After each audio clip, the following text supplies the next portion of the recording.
Bueno, le pedimos disculpas que nos tuvo que esperar en ese comentario, porque no sabíamos que ya estaba cruzado Jorge Altamira. Le damos la bienvenida, es un referente de la izquierda nacional y parte política obrera. ¿Cómo le va?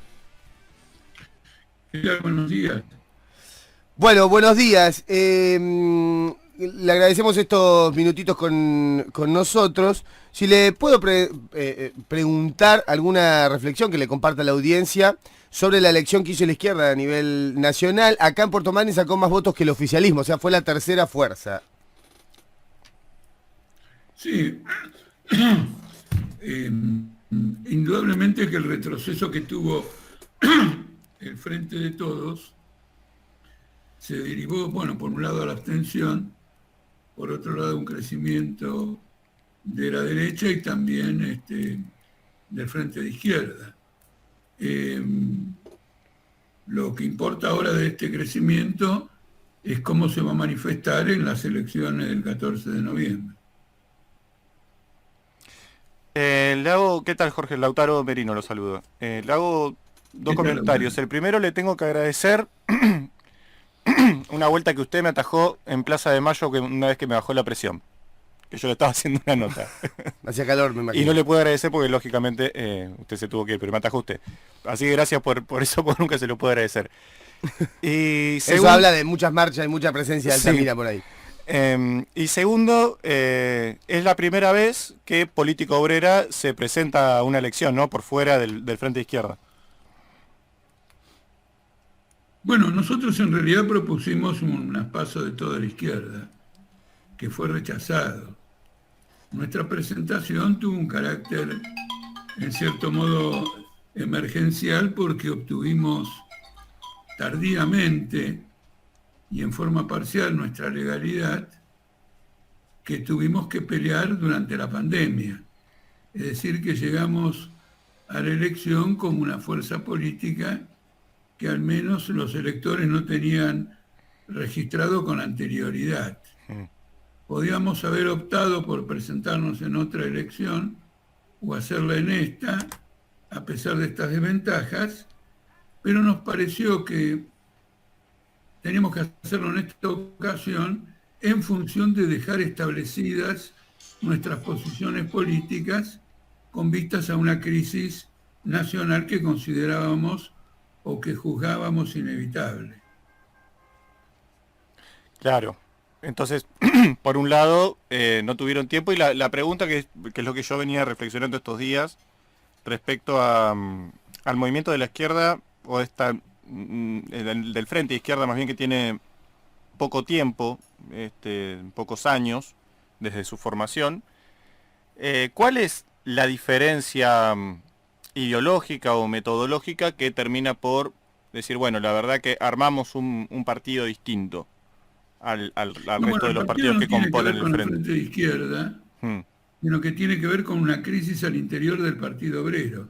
hmm, ¿No es cierto? Esta crisis, en primer lugar, se manifiesta en una expulsión masiva de militantes, tomada por un grupo que no tiene autoridad para hacerlo, cuando esa cantidad de militantes solicitaban su reconocimiento como tendencia interna, con una plataforma política escrita, de acuerdo a lo que establecen los estatutos del Partido Obrero. Es decir, que un grupo, que no voy a entrar en detalles ahora sobre los recursos que adoptó, decidió mutilar al Partido Obrero de 1.200 militantes, y este acontecimiento fue acompañado por el silencio del resto de la izquierda. El resto de la izquierda se puso a hacer análisis sociológicos sobre esta ruptura, pero no tuvo una posición sobre el método político de un partido de izquierda en relación a sus divergencias internas. Lo digo con la autoridad que me da el hecho de que hace 25 o 30 años, ante un suceso similar en el movimiento del socialismo, el MAS, escribió un artículo rechazando los métodos con que zanjaba su diferencia al MAS y quebraba a una fuerza que era rival a nosotros, pero quebraba una fuerza importante de la izquierda sin ofrecer ningún progreso en la comprensión política de los problemas.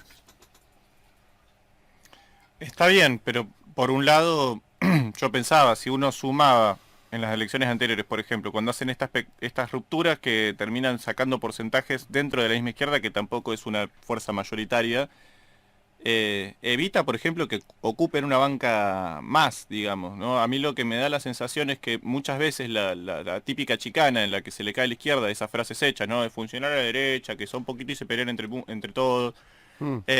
Muchas veces estas cuestiones desde afuera, digamos, quienes no forman parte de ese movimiento, ven que se replica esa misma chicana en estos pequeños actos. No, ¿Cómo lo pero usted describe está usted? equivocado.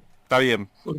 Porque está equivocado doblemente, porque acá está omitiendo que le dije que propusimos unas PASO de toda la izquierda, que fue rechazado.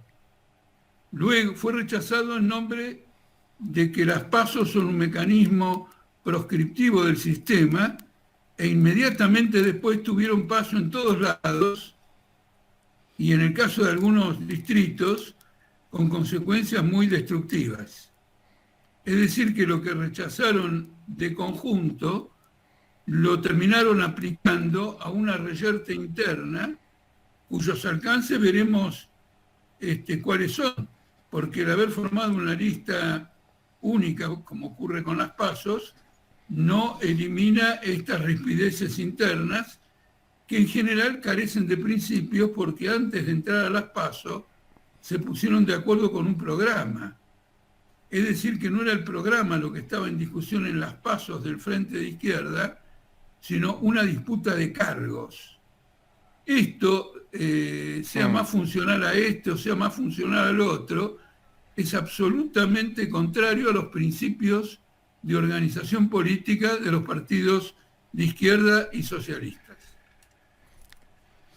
Estamos charlando con Jorge Altamira, referente de la izquierda nacional. Le quería preguntar si coincide, y si no coincide, ¿por qué no? Con esto de que vi sectores de la izquierda festejando la elección, que si bien ha hecho una elección muy buena en algunas provincias más que en otras, también ha habido, y concretamente y contundentemente, una avanzada de la derecha que justamente no da lugar a izquierdas como la que hizo una buena elección. No la ve a la izquierda más festejando algunos puntitos ocasionales que sacó en esta elección, que analizando el bosque, si se quiere. ¿Usted me pregunta sobre los votos de la derecha? No, yo le pregunto si si la izquierda tiene para festejar o tiene para preocuparse, en definitiva. Bueno, no sé, dependerá de ella. Mire, nosotros estamos evitando la discusión principal. La izquierda ha tenido una trayectoria parlamentaria completamente nefasta.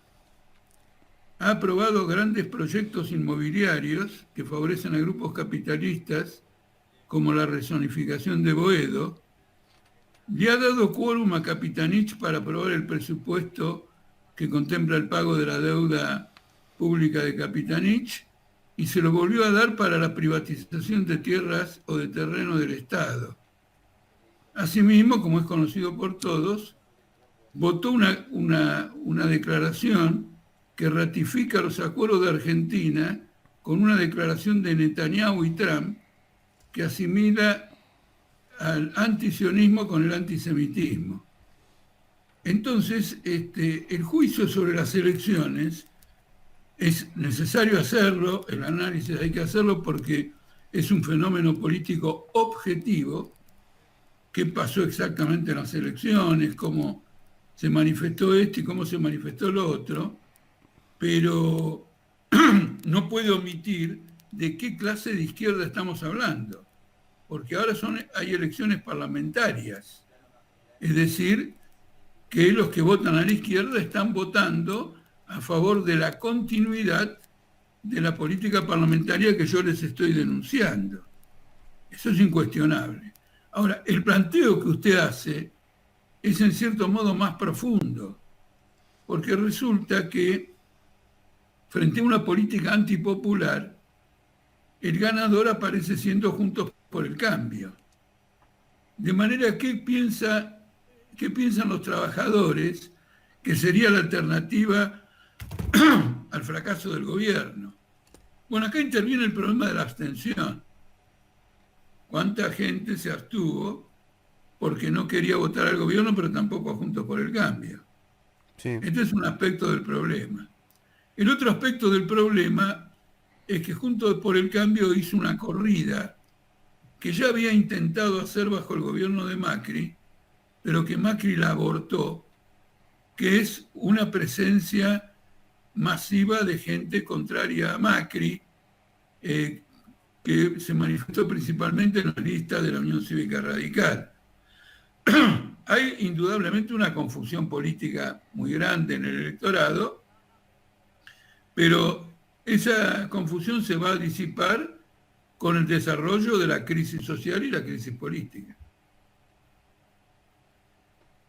Y en esta línea, el tema de la gente que fue a votar, o la que en realidad no fue a votar, ¿le parece significativo esta deserción que hubo, que ubica en el 60 y pico %, un poco más bajo que en elecciones anteriores a la Argentina? ¿Lo ve así?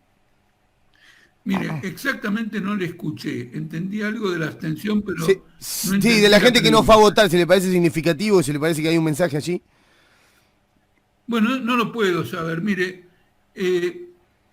yo siempre interpreté que es un error exagerar la interpretación de los resultados electorales. Hmm. Porque las elecciones, que dicen que es la verdadera encuesta, no es ninguna clase de encuesta. Por ejemplo, la clase obrera participa en las elecciones, puede participar de dos modos: atomizada u organizada. Cuando participa atomizada, le cuesta representar o formular un punto de vista propio. Es diferente cuando va organizada. Por ejemplo, la Unidad Popular en Chile en la época de Allende era un bloque político que reunía a la inmensa mayoría de la clase obrera y de sus organizaciones. Entonces tenía un determinado voto. No es lo que está ocurriendo en la Argentina. La clase obrera está atomizada. Atomizada quiere decir que se representa en forma muy mutilada, se representa muy mutilada el análisis de la crisis, en qué consiste, cuáles son las salidas, queda más presa de la demagogia. Además tiene por referencia al peronismo, y el peronismo prácticamente ha hecho un ajuste que supera el de Macri, como lo reconoce ahora la vicepresidenta de la Nación. Entonces, cuando los factores políticos en juego son tan complejos, una elección marca algunos indicios, pero hay que esperar un desarrollo para ver cómo se sigue manifestando. Por ejemplo, si en noviembre eso se desplaza más hacia la izquierda o no, o si por el contrario repite lo ocurrido en estas PASO, y eventualmente ver qué pasa, por ejemplo, con la derecha, que esencialmente es, por un lado, el macrismo, pero ahora el periodismo lo ha focalizado en Milei. Y conviene, podría hacer foco en Milei. A esos medios, digo, ¿no? Y no, por ejemplo, en la izquierda. Y recién Jorge estaba diciendo de que conviene ir a las elecciones de manera organizada y no atomizada. Mi pregunta es, porque Lo que conviene, no sé, lo que... o que por ahí sería de una... pero no es sí, lo que conviene. para poder... Yo digo que es sí. diferente. Es diferente para reconocer el punto de vista de la clase obrera que participe en una elección como clase, inclusive aunque defienda posiciones no del todo claras como eran las de la Unidad Popular. No se olvide que Salvador Allende nombró como ministro suyo a Pinochet. Pero una cosa es que esté amalgamada y otra cosa es que esté atomizada. En esta elección estuvo atomizada. Sí, y en lo discursivo, a mí me da la sensación, por ejemplo, entre usted, Zamora, Romina del Pla, del Caño, Bregman, Solano y demás referentes, por lo menos en lo ideológico y en lo discursivo, no hay grandes diferencias que uno diga, bueno, me conviene más acercarme hacia esta propuesta que hacia otra, porque en definitiva si hay algo que tiene en coherencia, digamos, el espacio de la izquierda, es que es coherente y que todos más o menos dicen lo mismo. No porque hagan copy-paste de discurso, sino porque efectivamente el movimiento se nota homogéneo y porque parten desde unos postulados que así se lo permiten, ¿no? Desde unos valores y de unos axiomas que hacen que la izquierda se termine siendo coherente porque piensan de determinada manera. La cuestión es, ¿por qué a la hora de tener que llegar al mensaje con el pueblo sucede esto, ¿no? De que termina de manera segregada? ¿Qué es lo que uno vota en definitiva entonces? ¿El espacio o hay algo allí de lucha de egos?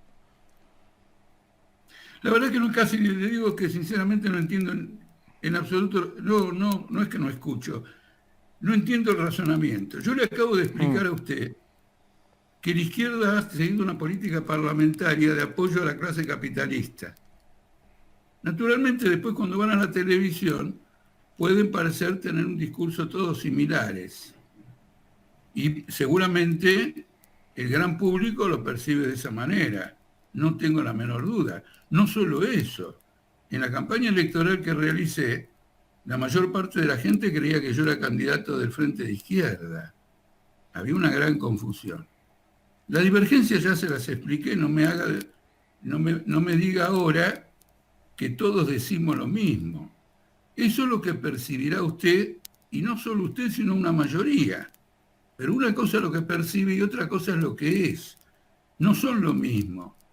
Y yo no quiero decir que mi opinión se hace extensiva al resto de la población mundial. Yo le hablo desde mi perspectiva.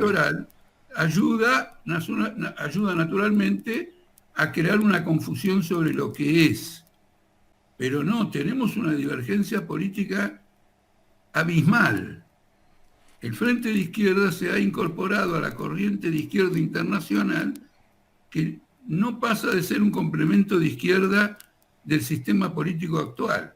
Por eso la consigna de tercera fuerza.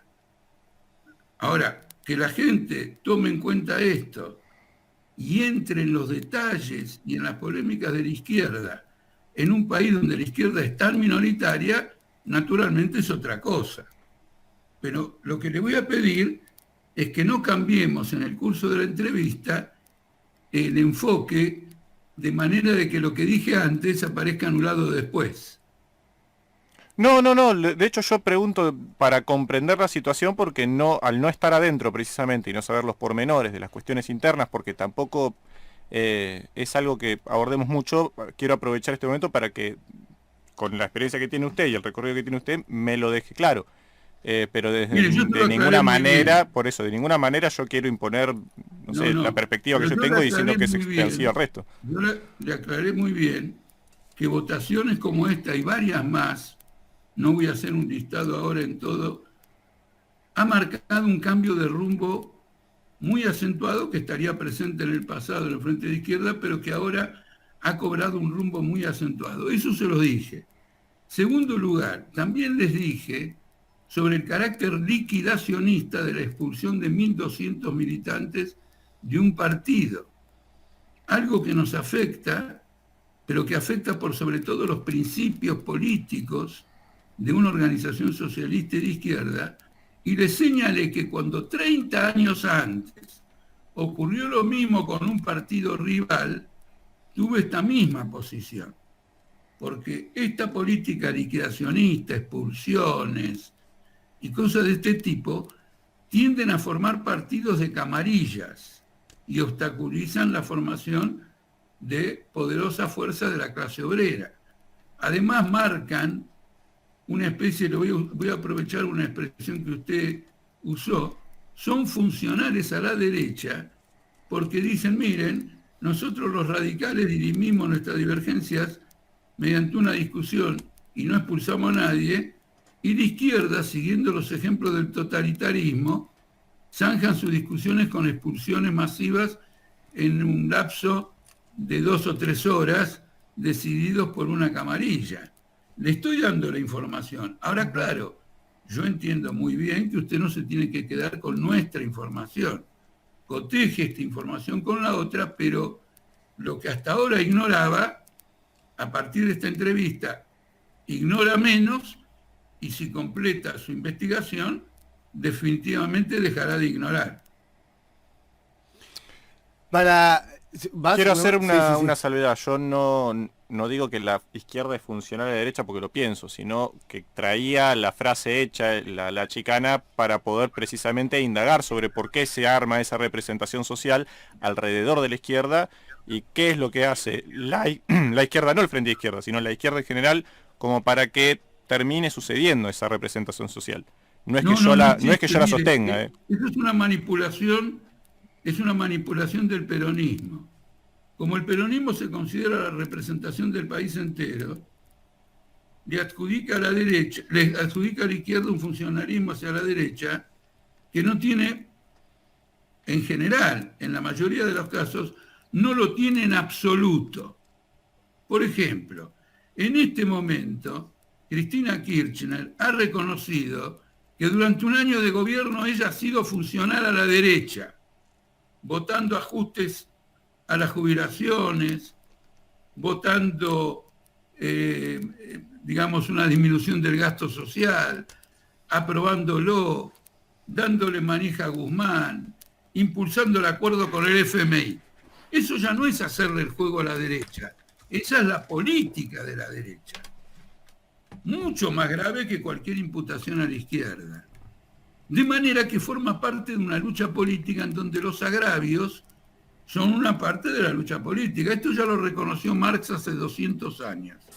Tiene un artículo en donde se opone al castigo a los agravios porque entiende que los agravios son parte de la lucha política y castigarlos sería violar la libertad de expresión. Entonces son agravios que forman parte de la lucha política, pero la persona que más ha trabajado por la derecha en todo este periodo, empezando por el nombramiento de Alberto Fernández como candidato, es indudablemente Cristina Kirchner. Jorge, buen día. Facundo Navarro lo saluda. Yo me contacté con usted para esta conversación, para compartir sus pareceres. En esto del recorrido, compartirle que, y creo que se lo hacíamos mención en el WhatsApp previo en la producción periodística, nosotros como Radio Escuela, funcionando desde el año 2012, hemos tenido desde el 2013 hasta el 2016, creo, 2017, espacio que le cedíamos a quien quisiera desde el espectro político en la ciudad tenerlo, pero el que recogió el guante y el que se mantuvo más tiempo fue el espacio del Partido Obrero, ¿no? Representado en la figura en aquel momento de Daniel Bassi. Por ahí tiene referencia de él, es una persona que hoy tiene 90 años, que es está radicado en la provincia del Chubut hace muchísimo tiempo. Esto en función desde el lugar en que le hablamos y que tratamos de abordar todos los temas, ¿no? De hecho, usted hacía referencia recién a Cristina. Cristina, antes de la carta, ya había hecho mención en alguna expresión pública que no se le podía aumentar a los jubilados porque había que responderle ante el FMI, lo cual generó, por ejemplo, una respuesta de Guillermo Moreno, con quien usted tuvo un debate para mí interesante en Crónica TV hace algunos años atrás. Dicho esto, y más allá de lo que quiera por ahí respondernos, consultarle acerca de, y pensando de cara al presente / futuro, o este presente vertiginoso, ¿no? ¿Dónde pone a el sector de la izquierda que sigue a Altamira, al piberío, ¿no? A las nuevas camadas? ¿En qué lugar lo pone? Independientemente de la cuestión, como usted decía, parlamentaria, ¿dónde lo pone? ¿En qué momento? ¿En qué lugar de la calle? ¿Cómo lo ve? No entiendo muy bien en qué momento lo pongo. No entiendo. No entiendo No, es simple. Si la izquierda que históricamente representó, o el espacio que representó históricamente usted, ¿sí? el Partido Obrero histórico, en donde usted hizo bien la referencia de las expulsiones y todo eso que tiene que ver con lo que ha pasado recientemente. Esa línea de Altamira, porque Altamira no es eterno, como ninguno es eterno, y seguramente me imagino que hay una intención de que eso continúe, ¿no? Que haya una nueva generación que abrace esa parte y que no se coma la curva, por lo que estoy entendiendo, de que la izquierda es, por ejemplo, la izquierda que hoy está en el Parlamento. ¿Hasta ahí se entiende más o menos? Mire, le voy a dar alguna respuesta para salir de este impasse, porque la verdad que no muy bien lo entiendo, pero voy a tratar de elaborar una respuesta. Sí. En primer lugar, no hay ninguna nueva generación. El que ha dado este impulso a la derecha al Partido Obrero es la vieja generación. Nuevas generaciones me refiero a lo cronológico, Jorge, no, tampoco me analice el discurso de una manera tan fina. Es como que hablemos de las nuevas camadas del peronismo o de otros, o de los radicales, etcétera. Si usted propuso este análisis fino de la nueva generación. Por eso, pero nueva generación le hablo de los pibes. ¿Dónde están los pibes de, por decirlo resumidamente, de Altamira o que siguen Altamira, o que usted cree que están en Altamira? ¿Cómo hacemos para abrir más el panorama y no quedarnos justamente con lo que sale en la tele, con lo que salen en los medios más tradicionales? Lo que le estamos pidiendo es una ayuda. Usted lo que me está proponiendo es un cambio generacional. Creo que la vida pasa por ahí, es un ciclo biológico, no, pero bueno, no sé. ¿Cómo biológico? Estamos hablando de política. Perdóneme. Bueno, ¿dónde están los nuevos marxistas argentinos, Jorge? Los nuevos marxistas argentinos que abrazan la bandera de Marx en la Argentina. ¿Dónde están? ¿Dónde los veo? ¿Dónde los vemos? Eso le quiero compartir. Los partidos de izquierda, los jóvenes. Bien. En nuestra corriente tiene el menor número de personas adultas que el resto de la izquierda. El político obrera. Están en todos los sectores. Irán interviniendo políticamente si esa nueva generación que se asoma a la política cobra el empuje necesario. Eso es indudable. ¿O usted piensa que los jóvenes cuando hacen política piden permiso? Si piden permiso, envejecieron prematuramente. No solamente lo pensamos, sino que le vuelvo a repetir, como una radioescuela, trabajamos en una escuela y tenemos pibes de 12 a 17 años que inclusive se manifiestan más allá de una cuestión electoral, o sea que no, estamos hablando el mismo idioma, Jorge. Lo que tienen que hacer es estudiar a fondo y cuando tengan claridad sobre lo que quieren, irrumpir. No esperen que venga alguien que ya está actuando en política y les abra el camino, porque entonces ya serían jóvenes viejos, como son, por ejemplo, los de la Cámpora. Los de la Cámpora son jóvenes viejos, ¿no es cierto? Un aparato que el peronista le fue abriendo camino a los distintos puestos de gobierno y a distintas prebendas. Usted no va a encontrar en nadie de la Cámpora alguna idea nueva. Pero ni siquiera eso. Probablemente carezcan de alguna idea en particular. Van monitoreando día a día en función del puesto burocrático que se han ganado, no sé, a través de maniobras y procedimientos. No conozco a nadie.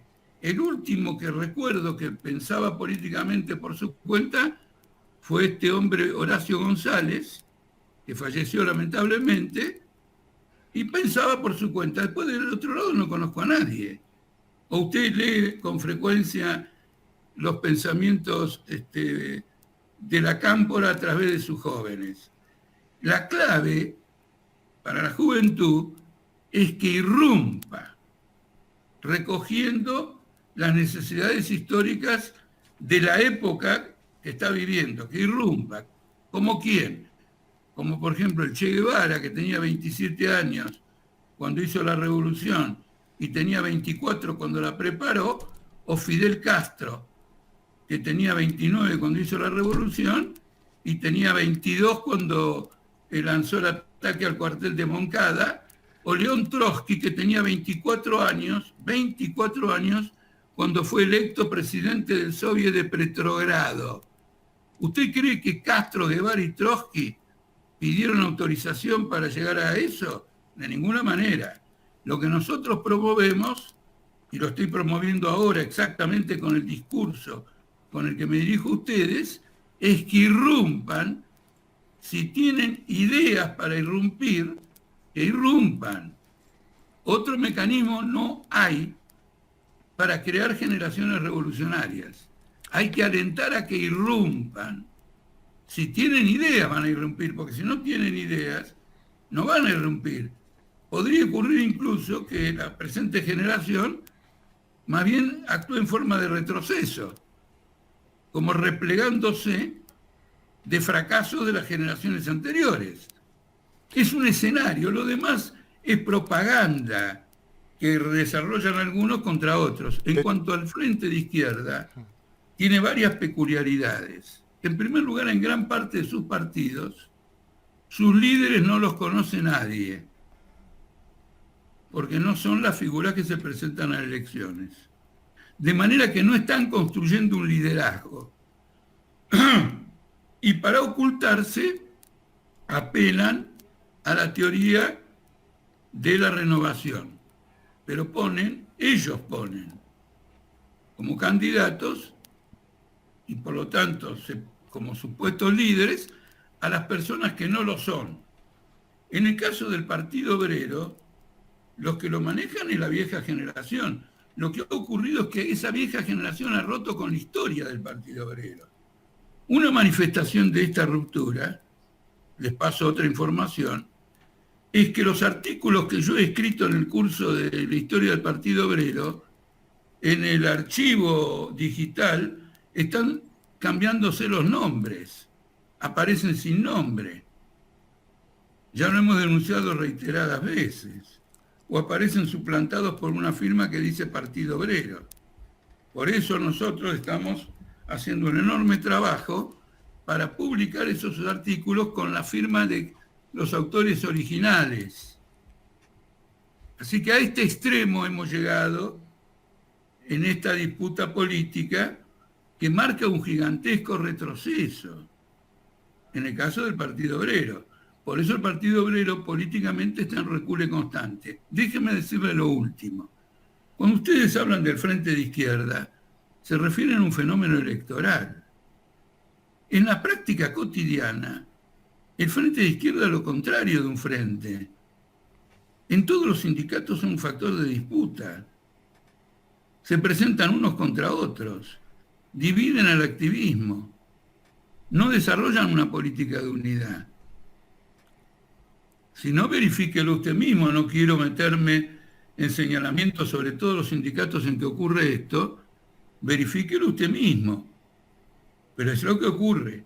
Así que es un frente de izquierda sui generis, donde cada uno lo usa para mejor disputar unos contra otros en lo que tiene que ver con el trabajo en el movimiento obrero, en la juventud estudiantil, etc.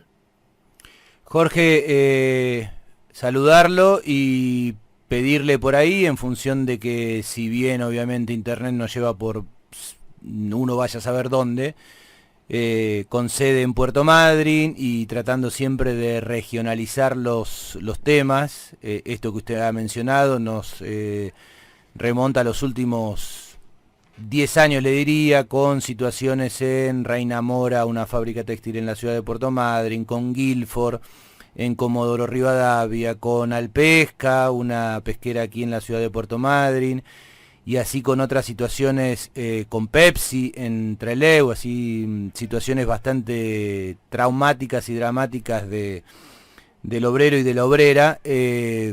No sé si tiene algún deseo de dejar algún mensaje justamente para la gente de Chubut, para la gente de la región patagónica en particular.